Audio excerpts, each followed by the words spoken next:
Sallallahu Rabbuna ala nuril mubin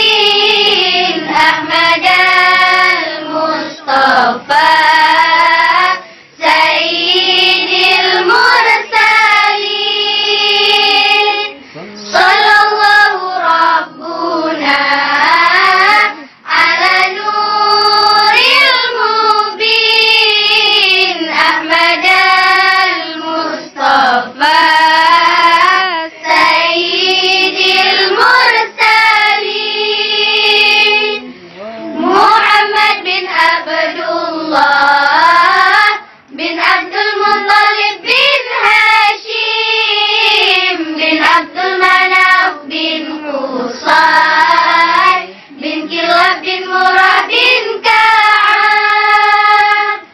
Muhammad bin Abdullah bin Abdul Muttalib bin Hashim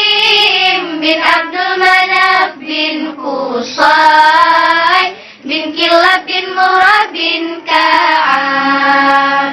bin Lu'ay bin Ghalib bin Fihi